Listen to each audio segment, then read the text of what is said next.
Back to my YouTube channel baby step tutorials. आज जो है हम सीआईबी बीएफ के सेकंड पेपर बीएफएम का यूनिट फर्स्ट जो कर रहे थे उसका न्यूमेरिकल पोर्शन शुरू करेंगे पार्ट 4 में।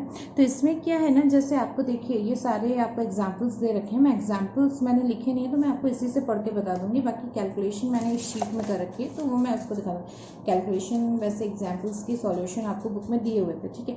लेकिन एक बस डिटेल्ड वे में करने के लिए ना, क्योंकि एक बार हम डिटेल्ड वे में कर लेंगे ना तो फिर हमें आगे जितने न्यूमेरिकल्स है ना, अगर हमें आंसर्स उनके नहीं भी दिए होंगे तो हमें पता है कि हमें ऐसे सॉल्व करना है, राइट। उसके बाद क्या है कि जैसे कि एक बार ना मैं आपको जब करके बता रही हूँ तो एक बार भले ही आपको सब समझ में आ जाए, आप उसको अपने हाथों से करके एक बार ट्राई ज़रूर करना है। इससे क्या होगा ना कि आपके दिमाग में एक तरीके से इम्प्रिंट हो जाएगा। फिर आप जब पेपर में जाओगे ना, अगर आप थोड़ा सा भूल भी जाओगे ना और शुरू करोगे तो आपका एक फ्लो रहता है दिमाग में, आप उसके थ्रू ईजिली सॉल्व कर लोगे। और 5 to 10 मिनट्स अगर आपको पेपर आता है ना तो आपको लास्ट में हाफ एन आवर तो ईजिली मिल जाता है आपको, कि अगर आपको कोई क्वेश्चन नहीं समझ में आ रहा है न्यूमेरिकल या कुछ भी तो आप उसमें थोड़ा सा टाइम दे सकते हो, राइट। और नहीं आता है फिर तो अलग चीज़ है, लेकिन फिर भी थ्योरी पोर्शन होता है, आप उस पर कर सकते हो, ठीक है। तो चलिए देखते हैं। तो पहला जो दे रखा है वो दे रखा है इनफ्लो ऑफ यूएसडी। ये देखिए फर्स्ट एग्जांपल है ये इनफ्लो ऑफ यूएसडी, ठीक है। ये आपका दे रखा है 1 lakh by TT for credit to your exporters account being advance payment for exports, credit received in nostro statement received from New York correspondent. What rate you will take to quote to the customer if the market is 68.00 no 68.09 and 11। अब देखिए इसमें क्या है ना, ये जो आपकी बात कर रहा है, पहले तो आप एक चीज़ समझ लीजिए, जब हम एक्सपोर्टर की बात करते हैं तो हम बायर रेट की बात कर रहे हैं, और जब हम इंपोर्टर की बात कर रहे हैं तो हम सेलर रेट की बात कर रहे हैं, ठीक है ना। मतलब जब भी आपका एक्सपोर्टर आएगा तो आपको केवल बाइंग रेट देखनी है न्यूमेरिकल सॉल्व करते टाइम, और अगर आपका इंपोर्टर की बात हो रही है तो आपको सेलिंग रेट देखनी है, ठीक है। ये अगर आप दो चीज़ें याद कर लोगे ना तो आपको बहुत ईजी हो जाएगा पेपर करने में, ठीक है ना। कि मतलब आपको ऐसा हो जाएगा ना कि अगर आपको ये जो चीज़ें याद है तो पेपर न्यूमेरिकल एकदम समझ में आ जाएगा कि हमें कौन सी रेट लेनी है। अदरवाइज हम क्या होता है ना, पेपर में रेट में कंफ्यूज हो जाते हैं। अब देखिए इसमें 1 लाख टीटी क्रेडिट के लिए किस चीज़ की बात हो रही है, सबसे पहले देखो एक्सपोर्टर अकाउंट की। तो हमें पता है हमें बाइंग रेट देखनी है इस क्वेश्चन में, ठीक है ना। तो बाइंग रेट अपनी क्या है 0.09 है ना, ये 68.09। तो अब इससे क्या हो गया कि आपका जो बनेगा ना वो ये होगा कि 68.09 लेस मार्जिन करके जितना बनेगा वो आपका इसमें आ जाएगा, ठीक है ना। देखिए लिखा भी है it will be purchased of USD from customer for which USD will have to be sold in the market, ठीक है ना। जिसमें सोल हो रही है तो वो चीज़ है। तो 68.09 एंड जैसे देखिए सीधी सी बात है, मतलब इन्होंने समझाया इसमें, तो वो चीज़ देख लेते हैं कि अगर मार्केट से आप बाय कर रहे हो यूएसडी तो 68.09 में बाय हो रही है, ठीक है। लेकिन जब आप सेल कर रहे हो तो सेल किस में होगी 16.111 में आईएनआर में। तो यही मैंने आपको बोला कि अगर एक्सपोर्टर है तो बाइंग रेट लेंगे और इंपोर्टर है तो सेलिंग रेट लेंगे, राइट। तो चलिए फिर आपका क्या कर दिया ना इसने, ऑब्वियसली चीज़ है, आपको बस ये दिया है तो इसमें से आप 68.09 का जो है वो लेस करके जो भी आपकी रेट दे रखी है उस टाइम की उसमें से 68.09 लेस कर देंगे। किसको लेस करेंगे इसमें से, जो हमारा मार्जिन होगा, आपको जो मार्जिन दे रखा है, ठीक है ना। एक्सपोर्टर में हमेशा मार्जिन ना लेस होता है और इंपोर्टर में हमेशा मार्जिन को हम ऐड कर देते हैं, ठीक है ना। तो वो चीज़ें भी रहते हैं, ये भी आप ध्यान रखना। अब देखिए ये इतना इंपॉर्टेंट क्वेश्चन नहीं था तो इस पर ज़्यादा फोकस करने की जरूरत नहीं है। मैंने आपको केवल इसलिए बताया ना कि आपको एक्सपोर्टर और इंपोर्टर का रोल समझ में आ जाए। अब देखिए एग्जाम्पल 2 है ना, ये इंपॉर्टेंट है, इस टाइप के आते भी हैं, पेपर में आए थे लास्ट टाइम, लेकिन मतलब इतना ईजी नहीं था, मतलब ये कंडीशंस कुछ इसमें थी। और इसमें आपको डेटा खूब सारा कभी कभी एक्स्ट्रा दे रखा होता है जिसकी जरूरत नहीं होती, और कभी कभी सारा डेटा काम में आता है। तो चलिए देखते हैं। On 3/10/2016 your exporter customer tenders on export bill. अब देखिए यहाँ एक्सपोर्ट है तो हम अभी बाइंग रेट का यूज़ करेंगे। For USD 5 lakh drawn 120 days from the date of shipment. Shipment date आपकी क्या है 3/10/2016। Due date is 1/2/2017। Compute applicable rate presuming exchange margin जो आपका दे रखा है वो दे रखा है 0.15%। Spot rupees is 68.14 and selling rate जो आपके दिखे 0.15 है। एंड प्रीमियम स्पॉट इज जनवरी में जो है, देखिए स्पॉट प्रीमियम दे दिया आपको, फॉरवर्ड रेट में दे दिया जनवरी का 45 एंड 46, ठीक है, पैसे में। Rate to be quoted to nearest 0.25 paisa. Means क्या हो गया कि आप जब जो भी वैल्यू निकालोगे उसको 0.25 की रेंज में राउंड ऑफ कर दोगे, है ना। Rupee amount to be rounded off, देखिए लिखा भी है। And D is applicable interest at 8.550% for post shipment export finance up to 180 days and commission on bill purchase 0.0625% to be charge up front, ठीक है। अब हम देखिए इसमें एक खूब सारा डेटा दे रखा है, हमने एक बार रीड कर लिया, हमने सब समझ लिया। अब हम इसको ना सॉल्यूशन सॉल्व करना शुरू करते हैं। अब देखिए मैं जब सॉल्यूशन करूंगी ना तो आपको एक एक पॉइंट्स का बताते भी चलूंगी। अब देखिए क्वेश्चन में बताऊंगी तो वो दिमाग से निकल जाएगा, जब सॉल्व करेंगे तब देखेंगे तो वो ज़्यादा समझ में आएगा, ठीक है ना। अब देखिए इसमें क्या दे रखा है ना, इधर करके देख लेते हैं। इसमें जैसे आपका ये मैंने सॉल्व किया है, ठीक है। तो पहला जो आपको दे रखा है बिल बाइंग रेट निकालने के लिए दे रखा है आपको, ठीक है ना। जो बिल बाइंग रेट है ना आपका, देखिए ये लिखा है ना एप्लीकेबल, ये देखिए एप्लीकेबल रेट कितना है, तो एप्लीकेबल बिल बाइंग रेट ही होगा ना, क्योंकि एक्सपोर्टर की बात हो रही है। मैंने बोला था कि अगर एक्सपोर्टर है तो बाइंग रेट की बात कर रहे हैं, अदरवाइज हम सेलिंग रेट की बात कर रहे हैं, तो हमें बिल बाइंग रेट यहाँ पे निकालना है। अब आपको देखिए स्पॉट रेट कितना दे रखा था, 68.1.14 एंड सेलिंग में 1.5 था। बाइंग रेट की बात होती है तो हम कितना लेंगे, 68.14 लेंगे, ठीक है ना। यहीं पे अगर इंपोर्टर होता तो हम 68.15 लेते, ठीक है। तो आपका स्पॉट रेट आपने लिख लिया 68.14। अब देखिए मैंने बोला था ना कि अगर एक्सपोर्टर है तो आप मार्जिन को लेस करोगे, तो आपको मार्जिन कितना दे रखा है, ये देखिए यहाँ पे आपको मार्जिन दे रखा है 0.15%, ठीक है। Exchange margin is of 0.15%। तो आपने देखिए स्पॉट रेट में 68.14 लिया, लेस कर दिया किसको, 0.14% ऑफ मार्जिन। अब हम मार्जिन निकालते किसका हो, देखिए ये जो आपको स्पॉट रेट दे रखा होता है ना, ये वाला, ये जो स्पॉट रेट दे रखा होता है इसका आप मार्जिन निकालते हो। 0.15 परसेंटेज में 100 कर दिया, ठीक है, और कितना हो गया 0.1022 आपका आंसर आया। कैसे आया देख लो, वैसे इजी है, मुझे लगता नहीं है कि किसी को ये बताने की जरूरत है, लेकिन फिर भी चलो 68.14 मल्टीप्लाइड बाय 0.15 डिवाइडेड बाय 100, ये देखिए 0.10221, ठीक है। तो ये आपने लिख लिया। अब आपका ये जब आ गया तो आपने इसको क्या किया, 68.14 में से ये जो वैल्यू निकली ये वाली आपकी, ये वैल्यू आपने माइनस कर दी इधर यहाँ पे, ठीक है। तो आपका आंसर कितना आ गया, माइनस का ये आंसर आ गया। मैं प्लस माइनस में सॉल्व नहीं कर रही हूँ क्योंकि ये सबको पता ही है कैलकुलेटर पे कैसे करना है। कोई बहुत टफ कैलकुलेशन होगी तो वो मैं आपको बता दूंगी, ठीक है ना, क्योंकि इस पर अगर हम टाइम वेस्ट करेंगे तो वीडियो की लेंथ बढ़ जाएगी और उसमें कोई फायदा नहीं है, ठीक है। और अगर फिर भी लगता है आपको कि मुझे ऐसा करना चाहिए, आप मुझे कमेंट सेक्शन में बता देना, तो मैं नेक्स्ट वीडियो से इस चीज़ का ध्यान रखूंगी, ठीक है। फिर आपका देखिए अब इसमें क्या बोला था, ये देखिए 0.25 पैसे में कोट करने को बोला था ना आपको कि rate to be quoted to nearest 0.25 paise and rupee amount to be rounded off. तो देखिए यहाँ पे कितना था आपका, ये needed to be quoted around 0.25%, तो 78 था। तो आपका नियरेस्ट किसके हो रहा है, 75 के हो रहा है ना, तो हमने 0.375 के इसको नियरेस्ट राउंड ऑफ कर दिया, ठीक है। अब नेक्स्ट क्या हुआ, आपको प्रीमियम दे रखा था, ठीक है। तो आपका प्रीमियम कितना है, ड्यू डेट कितनी थी, तो फरवरी है ना, तो आप जनवरी तक का सारा निकालोगे। देखिए 1/2/2017 आपको दे रखा है, 1 फरवरी दे रखा है, तो आप कब तक का निकालोगे, जो प्रीमियम ऐड करोगे वो जनवरी का ही तो ऐड करोगे ना, क्योंकि फरवरी में तो कुछ मिला नहीं है अभी। अगर वो फरवरी के जितने दिन होते तो वो हम कैलकुलेट कर देते हैं, डे वाइज होता है या मंथ वाइज होता है, जैसे होता। तो अभी हम जनवरी की बात करें तो जनवरी का हमें प्रीमियम स्पॉट कितना दे रखा है, जनवरी में 0.45 पैसा एंड 46 पैसा दे रखे हैं। तो हम यहाँ पे 45 की बात कर रहे हैं क्योंकि हम बाइंग रेट की बात कर रहे हैं, एक्सपोर्टर है, ठीक है ना। तो हमने प्रीमियम क्या करेंगे, ऐड कर देंगे यहाँ पे, ठीक है ना, ये प्लस हो रहा है, ठीक है। तो 0.4500 ऐसे आगे बढ़ा दिया क्योंकि 4 डिजिट्स में है ना आगे। तो इसको जब हम सॉल्व करेंगे तो हमें ये आंसर मिला, प्लस कर दिया सीधे से 35 + 7 48 प्लस करके 4875 आ गया, ठीक है। ये क्या है, ये आपकी है rate for transaction bill buying rate, ठीक है।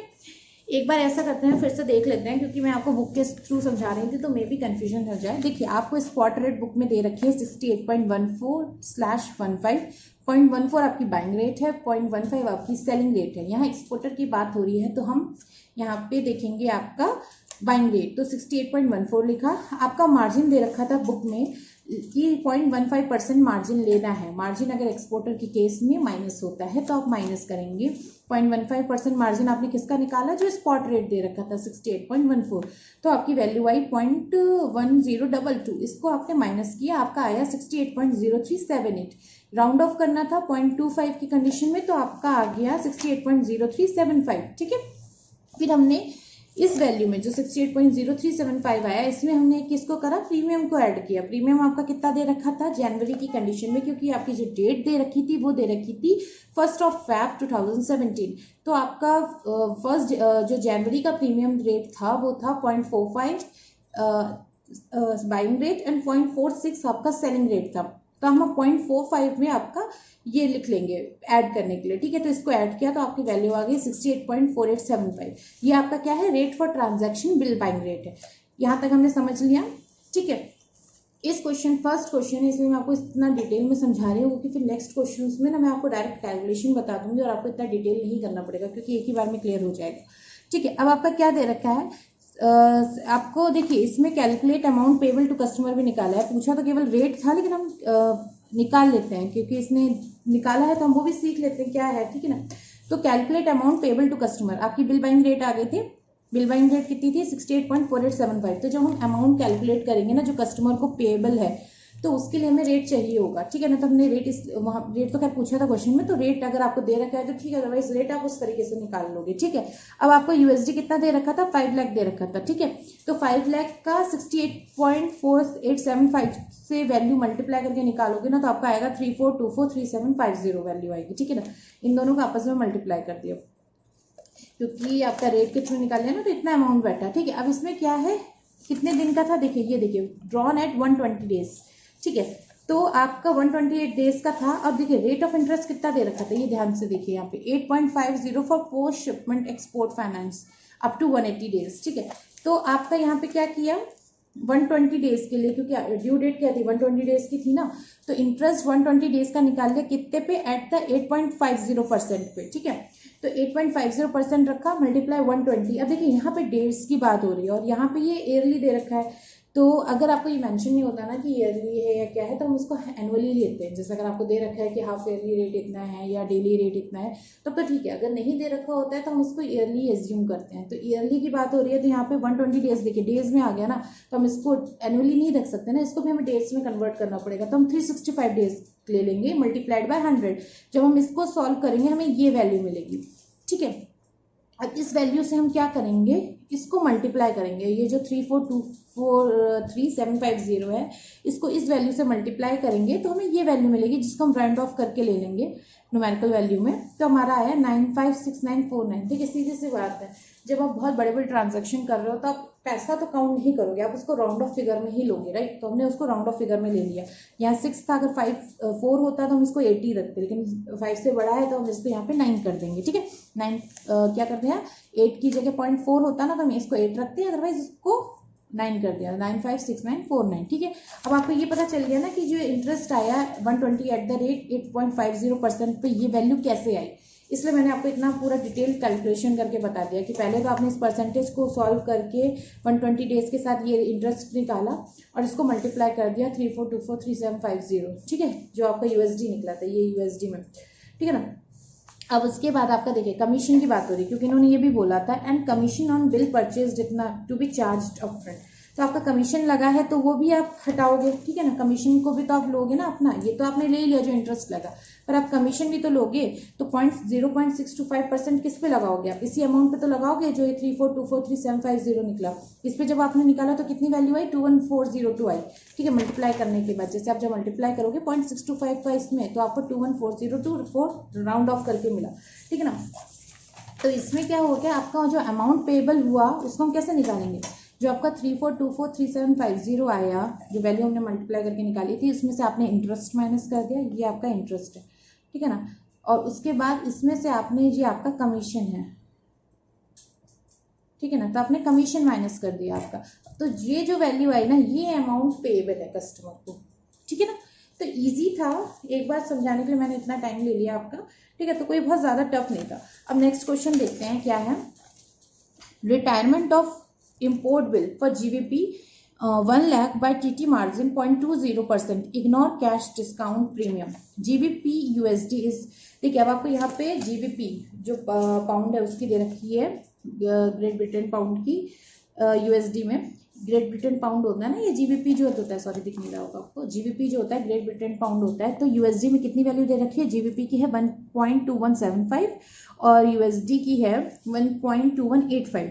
USD अब INR की वैल्यू दे रखी थी, USD की कितनी हुई 68.14 और INR की है 68.15। अब आपको कंप्यूट रेट फॉर कस्टमर बताना है, तो कंप्यूट रेट फॉर कस्टमर क्या हो गया, ऑब्वियस चीज़ है। देखिए यहाँ इंपोर्टर की बात हो रही है तो हम किस चीज़ की बात करेंगे, एक्सपोर्टर के टाइम पे हम बिल बाइंग रेट की बात कर रहे थे, पर इंपोर्टर के टाइम पे हम सेलिंग रेट की बात करेंगे। ठीक है, अब देखिए यहाँ पे क्या हुआ, हमें डायरेक्ट कोई भी वो नहीं दे रखा है, इसने रेट निकाली है, GBP में निकालना है, इंपोर्ट बिल GBP में है, इतना दे रखे हैं, INR में आपको सॉल्व करना है।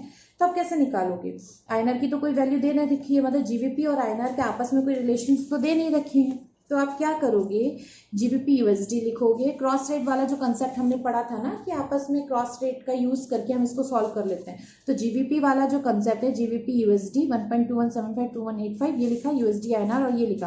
अब हम क्या करेंगे, जीबीपी वाला जो 1.2185 में ये यूएसडी की वैल्यू है इसको हम मल्टीप्लाई कर देंगे आईएनआर के साथ, क्योंकि ये जो वैल्यू है ना इसके इक्विवेलेंट अगर हम निकाल देंगे तो हमें जीबीपी मिल जाएगा ना, तो वो हम कर लेंगे। ठीक है, तो क्रॉस रेट में क्या हुआ ना, इसकी यूएसडी की, इस वाली यूएसडी की वैल्यू को हम इससे मल्टीप्लाई कर देंगे, क्योंकि ये जीबीपी देखिए इतना जीबीपी इस यूएसडी के बराबर है ना। अगर हम एक जीबीपी की बात करें तो उसकी वैल्यू इतने यूएसडी है ना 1.2185, राइट। तो अगर हम उसको इतने 60, अगर देखिए अब यूएसडी की वैल्यू इतनी है, अगर हम एक आईएनआर की बात करें, पर हम यहाँ एक यूएसडी की बात करेंगे तो 68.15 है, और हमें इतना यूएसडी पता है कि जीबीपी की वैल्यू मल्टीप्लाई कर देंगे तो हमें एक जीबीपी मिल जाएगा ना। क्लियर हो गया ना कंसेप्ट, कि हम एक जीबीपी की वैल्यू ये है, ठीक है, और इतने मल्टीप्लाई करके अगर हम एक यूएसडी की वैल्यू ये है, अगर आईएनआर में हम बात करें तो इसको हम इससे मल्टीप्लाई कर देंगे तो हमें एक जीबीपी मिल जाएगा ना।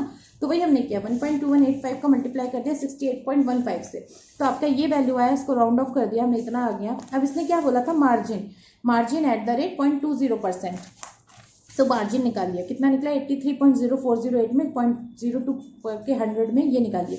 ये मैंने आपको बताया था कैसे सॉल्व करना है, मार्जिन हमेशा स्पॉट रेट का रहता है, ये भी मैंने आपको बताया था। तो ये वैल्यू आ गई। अब देखिए मैंने क्या बोला था लास्ट टाइम, अगर इम्पोर्ट बिल है तो आप प्लस करोगे मार्जिन को, राइट। तो 83.0408 में आपने प्लस कर दिया 0.1660 को, तो आपकी ये वैल्यू आ गई। तो आपकी क्या हो गई, ये आपकी इफेक्टिव बिल सेलिंग रेट हो गया ना। और देखो अगर दे रखा है तो ठीक है राउंड ऑफ कर दो, अगर राउंड ऑफ नहीं करने को बोला तो आप ये वैल्यू रखोगे, राउंड ऑफ करना है तो आप ये वैल्यू रखोगे, ठीक है। तो ये आपका थर्ड क्वेश्चन भी हो गया, जिसमें हमने किस कॉन्सेप्ट का यूज किया, क्रॉस रेट का कॉन्सेप्ट का यूज किया। पार्ट ए में मैंने बताया था क्रॉस रेट क्या होता है, ठीक है। अब आपका एक्सपोर्ट बिल में 5 से 8 क्वेश्चंस बचे हैं, वो मैं नेक्स्ट वीडियो में प्रोवाइड करवाऊंगी, ठीक है। Thank you so much for watching this video. और अगर कुछ भी कंसेप्ट क्लियर नहीं हुआ है या आपको लग रहा है कि मुझे ये कैलकुलेशन सॉल्व करके बतानी थी या इस कंसेप्ट की थ्योरी दोबारा से रीड आउट कर देनी थी न्यूमेरिकल के बीच में, तो आप मुझे बता देना। तो मैं नेक्स्ट टाइम कमेंट सेक्शन में मुझे आइडिया दे दोगे तो मैं उसको नेक्स्ट टाइम ध्यान में रखूंगी जब नेक्स्ट वीडियो बनाऊंगी, ठीक है। Thank you so much for watching this video.